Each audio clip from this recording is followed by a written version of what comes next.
কেউ যদি ছবি মূর্তি তৈরি করে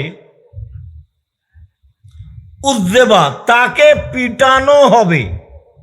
অকুল্লেফা, তাকে বাধ্য করা হবে আয়ানফোখা ফিহা, তাতে আত্মা দিতে। ফালাইসা বেনাফিকিন, কিন্তু সে আত্মা দিতে পারবে না।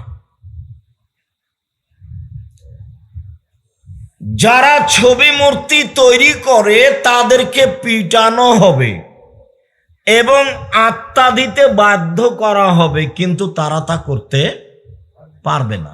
এটা তাদের হাতের কাজ নয়।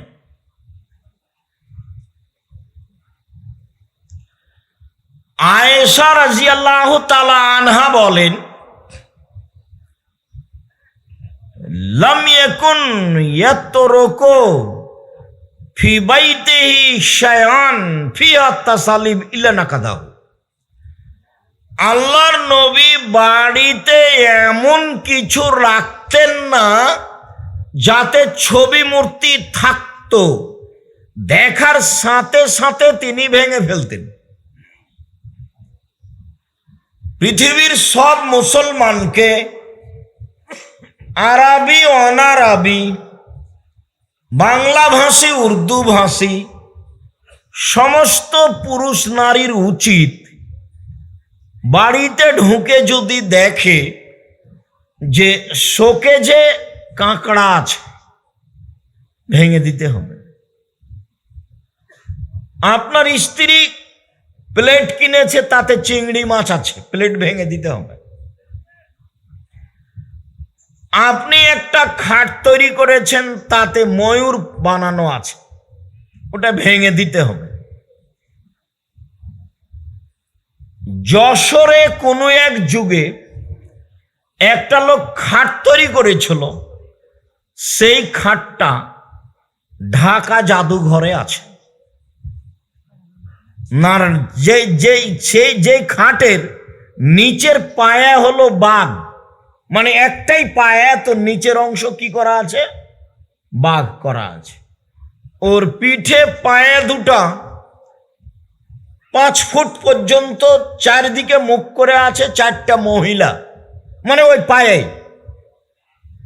এবার 5 ফুট পরে পায়া দুটাতে 4টা মহিলা বানানো আছে, ভিতর দিকে মুখ করে। 5 ফুট উপরে শোয়ার জায়গা। মহিলাগুলি ঘোড়া ধরে আছে হাতে। তাহলে কত পরিকল্পনা বানানোতে কত দিন লেগেছে, কত পয়সা খরচ হয়েছে।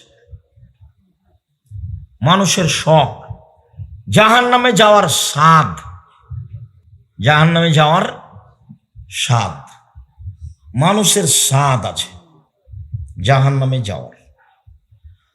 তো আল্লাহর নবী ছবি মূর্তি পূর্ণ কোনো কিছু দেখলে তা ভেঙে দিতেন। বাড়ির দিকে আপনার বাচ্চা যে পায়খানা করে, পট যেটা, সেটা ঘোড়ার আকারে করা আছে, পটটা ভেঙে দিতে হবে। যত কাপড় চুপড় আছে আপনার স্ত্রীর, আপনার ছেলে মেয়ের, যাতে কার্টন আছে, আজকে রাত পর্যন্ত সময় থাকলো, সকাল পর্যন্ত যেন না থাকে। আপনি মুনাফেক হয়ে দিন কাটান, এটা আমি চাইনি। যত কাপড় চুপড়ে আছে কার্টন, আপনার স্ত্রী আজকে রাতে ছিঁড়ে ফেলবে, নইলে কেটে ফেলবে, নইলে জ্বালিয়ে দিবে। একটা আয়না আছে কাতল মাছের আকৃতিতে, আয়নাটা কিসের মাছে আছে? আর একটা প্লেট আছে, ভাতের প্লেট বা ভাতের তরকারির আছে, বাটি আছে রুই মাছের আকৃতিতে। মানে মানুষকে ধর্ম থেকে দূরে সরিয়ে দেওয়ার কত পথ। আর এই জীবন বাজি রেখে জিদ করে আছে শয়তান। শয়তান একটা স্বাভাবিকভাবে ছিল, ওর নাম ছিল ইবলিস। ওর নাম কি ছিল? ইবলিস। আব্দুর রহিম কোরআনের তাফসিরের আলোচনা করছে, আউযুবিল্লাহ চলছে, শয়তান চলছে, তাতে বোঝা যাবে। ইবলিস মানে হলো নিরাশা হওয়া। তো ভালোই ছিল, আল্লাহ বললেন যে তোমরা আদমকে সিজদা করো, সবাই করলো। ইবলিস বলল যে হলো না, ও মাটির তৈরি, আমি হলাম আগুনের তৈরি। তখন ওকে আল্লাহ বললেন যে তুই এখন শয়তান, তুই এখন শয়তান, সর, এখান থেকে সরে যা। তো ইবলিস নামটা খারাপ আচরণের কারণে কি হয়ে গেল? শয়তান হয়ে গেল। শয়তান মানেই খারাপ।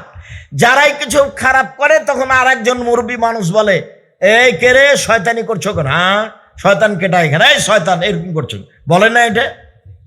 মানে এখন খারাপ মানে শয়তান, খারাপ করেছে মানে শয়তান করেছে, দুষ্ট ছেলে মানে শয়তানি করছে। এই কথা সবার ঠিকই আছে। তো এখন ইবলিস বলছে যে ঠিক আছে, চলে তো যাব, একটা কথা শোনেন। কি কথা?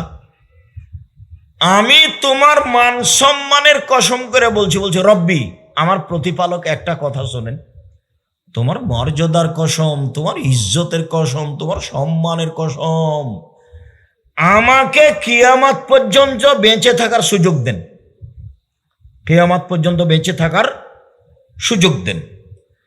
তো আল্লাহ বললেন এলা ওয়াক্তি মালুম, ঠিক আছে, একটা সময় দিলাম। হুবাহু তার ভাষাটা আল্লাহ নকল করেননি। ও যখন বলল কিয়ামত পর্যন্ত, তখন আল্লাহ বললেন একটা সময় পর্যন্ত দিলাম। তো পেয়ে চলে যাচ্ছে আর বলছে যে একটা কথা শোনেন। কি? তোমার মর্যাদার কসম করে বলছি, তোমার সম্মানের কসম করে বলছি, তোমার ইজ্জতের কসম করে বলছি, আদমের ছেলে মেয়ের দেহে যতক্ষণ শ্বাস থাকবে, মাদামাত আরওয়াহুম, যতক্ষণ পর্যন্ত তার দেহে শ্বাস থাকবে, আমি তাকে পথভ্রষ্ট করবই। এটা হলো তার জিদ, এটা হলো তার জিদ। সে চরম জিদে আছে, যার জন্য আল্লাহ বলছেন ও হলো তোমার খোলাখুলি শত্রু। তুমি তো ভালোই ছিলে, শুয়ে গেলে, দিয়ে আবার মোবাইলটা চালু করলে কেন? ল্যাংটা বেটি ছেলে দেখার জন্য। এই শয়তান করলো। তুমি তো ভালোই ছিলে, তো এখন দুষ্টামি করছো কেন? শয়তান করলো।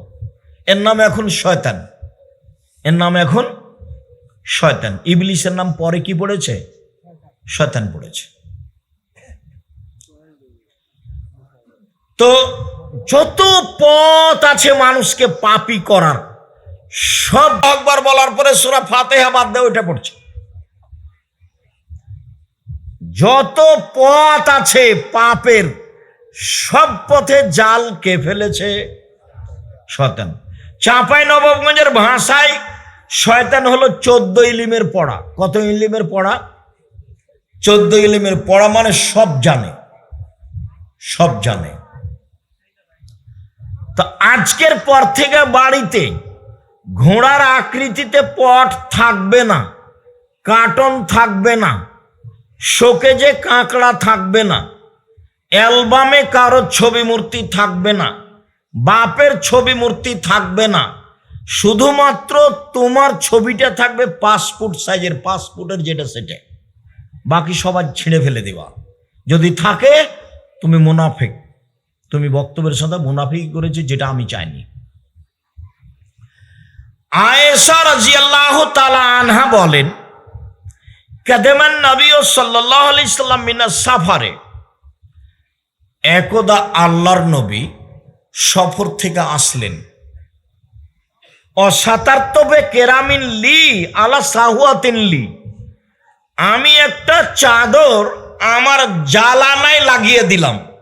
জালানায় চাদর, এই যে এখন এ দিচ্ছে না, ওকে কি বলছো তোমরা? পর্দা, পর্দা। জালানাতে দরজাতে পর্দা লাগাচ্ছে না?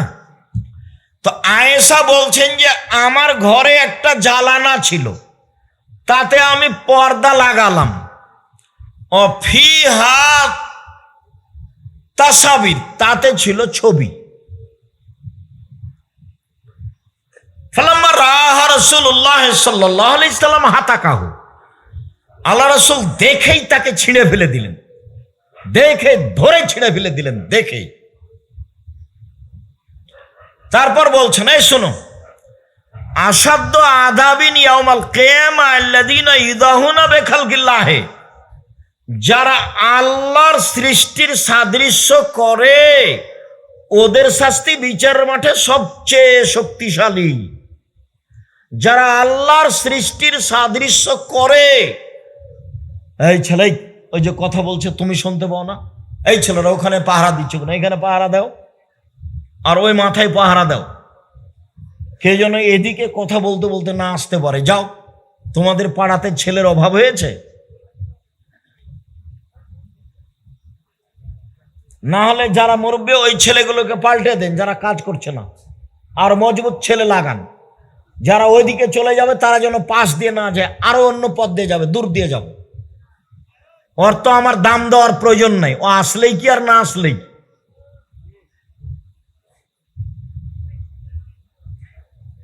ওই হিসাব তো আমি মাথায় রাখিনি।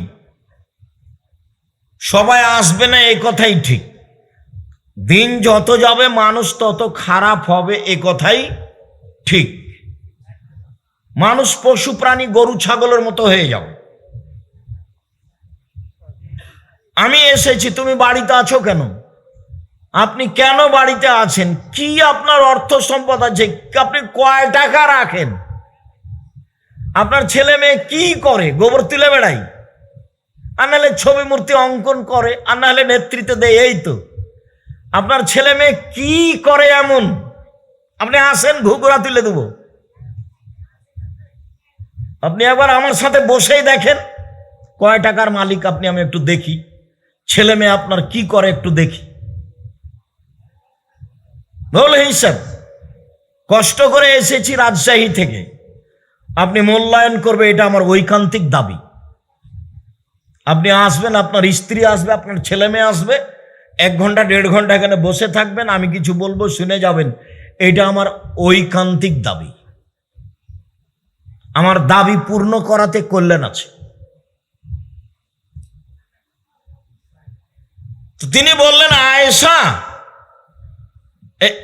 সবচেয়ে বেশি শাস্তি হবে বিচারের মাঠে এদের, যারা ছবি মূর্তি তৈরি করে। আচ্ছা, আগের হাদিসটা হলো এই যে দেখেই তিনি ছিঁড়ে ফেললেন, এবারও দেখে তিনি ছুঁড়ে মারলেন।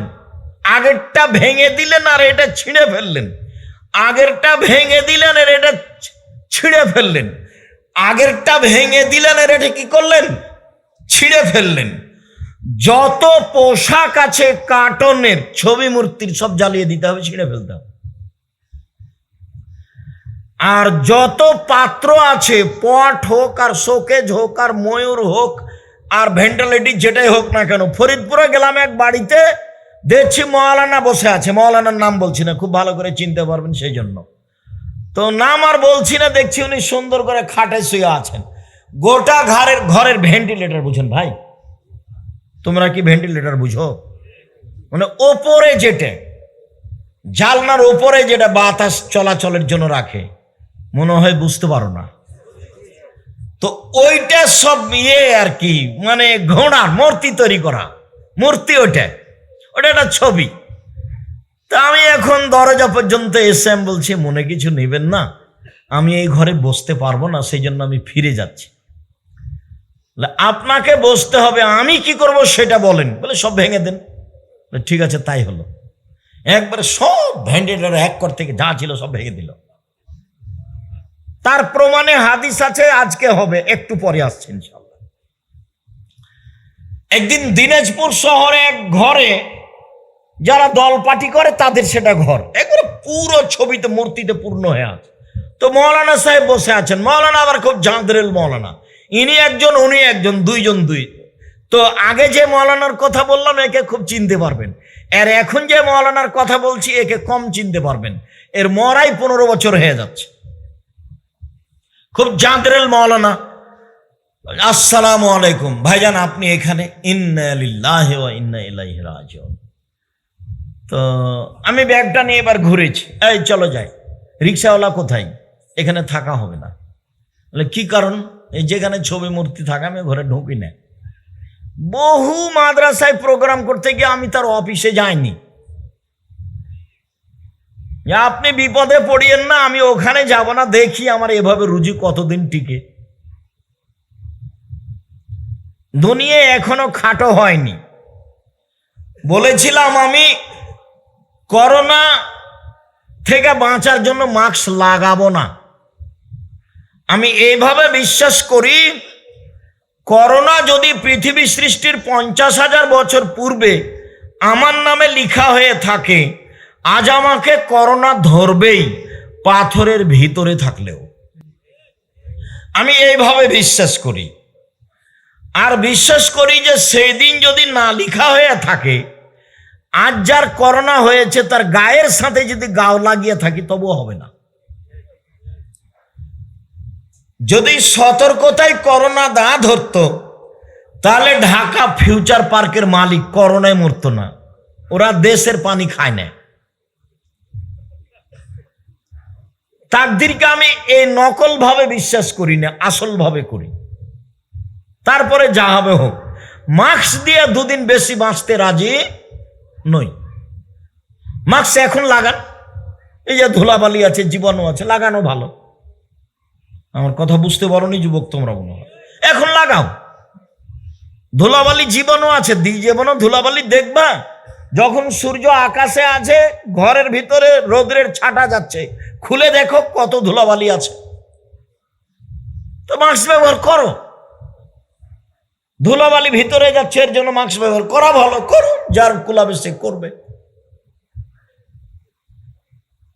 আয়েশা রাদিয়াল্লাহু তাআলা আনহা বলেন, কাদেমান নবী সাল্লাল্লাহু আলাইহি ওয়াসাল্লাম ইন সাফারিন ওয়া আল্লাকতু দুরনুকান। আল্লাহ নবী এক সফর থেকে আসলেন, তখন আমি একটা চাদর দেওয়ালে ঝুলিয়েছিলাম। আল্লাহ রাসূল এসে বললেন, আয়েশা আনজিহা, চাদরটা খুলে ফেলো, সরিয়ে দাও। ফানাজাতহু, চাদরটা খুলে ফেললাম, চাদরটা সরিয়ে দিলাম। প্রথমে ছিল ভেঙে দেওয়া, তারপরে ছিল ছিঁড়ে ফেলা, তারপরে আসলো সরিয়ে দেওয়া। এবার জায়নামাজ চলে আসলো। কি জায়নামাজ? সৌদি আরব থেকে নিয়ে এসছে হাজি সাহেব। এক কালার জায়নামাজ পাওয়া যায়, আজও পাওয়া যায়, ঢাকাতেও পাওয়া যাবে, এক কালার। এবার জায়নামাজ আসছে। আনাস রাদিয়াল্লাহু তাআলা আনহু বলেন, কানা কিরামুন লি আয়েশাতা, আয়েশা রাদিয়াল্লাহু তাআলা একটা চাদর ছিল। ফাসাতারাত বিহি জানিবা বাইতিহা, তিনি তার ঘরের এক পাশে চাদরটা ঝুলিয়ে দিয়েছিলেন। তাতে ছিল ছবি বা নকশা করা ঝকমকে। আল্লাহর নবী বলছেন, আয়েশা আমি তিয়ান্না কেরামাকে, তোমার চাদরটা সরাও, তোমার চাদরে ঝকমকে দাগ আছে, চিহ্ন, তোমার চাদরটা সরাও। ফাইন্নাহুল্লাহ তাজালু তারিজু ফি সালাতি, ওর ছবিটা, ওর ঝকমকে কালারটা খালি আমার সলাতের মাঝে পড়ে। একবার ওই দিকে দেখি, একবার সলাতের দিকে আসি, আমার সলাতের একাগ্রতা নষ্ট করে দিল। আয়েশা চাদরটা সরাও, আমি যে একমুখী এক খেয়ালে সলাত আদায় করব, এটা কমিয়ে দিল। অত্র বুখারী মুসলিমের হাদিস প্রমাণ করে এসব জায়নামাজ চলবে না। অত্র বুখারী মুসলিমের হাদিস প্রমাণ করে মসজিদে নকশাপূর্ণ টাইল চলবে না, 24 ঘন্টায় ভেঙে ফেলতে হবে, নতুন লাগাতে হবে। সভাপতি সাহেব আগামীকাল সন্ধ্যা পর্যন্ত সময় থাকলো, মুনাফিকি করে কোনো লাভ নেই। মেহরাবে যেসব নকশাপূর্ণ টাইলস দেওয়া আছে, নিজের পাতা আগে পড়েন, আর একজনের পাতা পড়তে যায়েন না। কাবা ঘরে কি আছে, মসজিদে নববীতে কি আছে, ওই পাতা পড়তে যায়েন না।